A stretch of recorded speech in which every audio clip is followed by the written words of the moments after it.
विश्व की सबसे बड़ी पार्टी भारतीय जनता पार्टी के लिए साल 2023 चुनौती भरा रहा है।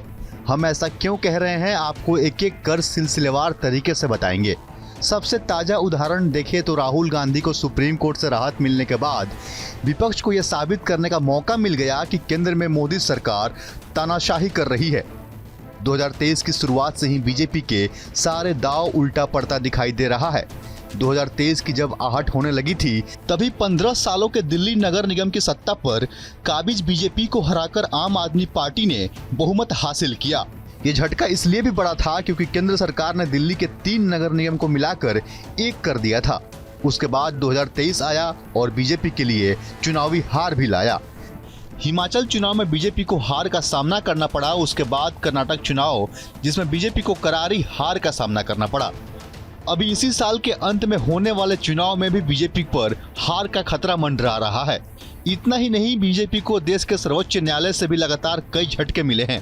अगर इस पे बात करें, 3 मार्च 2023 को सुप्रीम कोर्ट ने आदेश किया कि चुनाव आयुक्त की नियुक्ति एक पैनल करेगा, जिसमें प्रधानमंत्री, लोकसभा के नेता प्रतिपक्ष के साथ सुप्रीम कोर्ट के मुख्य न्यायाधीश भी शामिल रहेंगे। 11 मई को सुप्रीम कोर्ट ने साफ साफ कर दिया कि दिल्ली में ट्रांसफर पोस्टिंग का अधिकार दिल्ली सरकार के पास होगा। इसके बाद केंद्र सरकार ने अध्यादेश लाकर फैसला बदल दिया।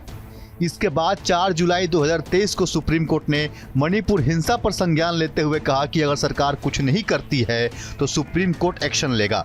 इसके बाद अगस्त 2023 को सुप्रीम कोर्ट से मोदी सरनेम मामले में राहुल गांधी को राहत मिली, जिसके बाद बीजेपी को लगातार आलोचना का सामना करना पड़ रहा है।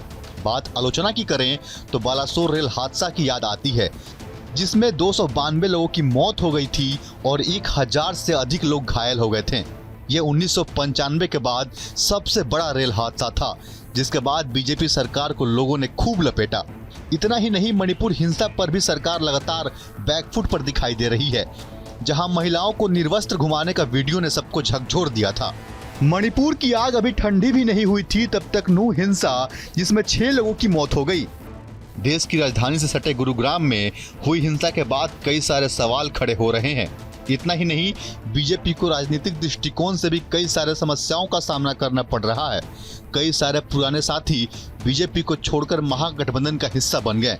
इसका जीता जागता उदाहरण नीतीश कुमार आपके सामने है। बाकी आपकी क्या राय है, इस पर हमें कमेंट करके अवश्य बताइएगा। फिलहाल के लिए इतना ही। Bureau report, news India digital.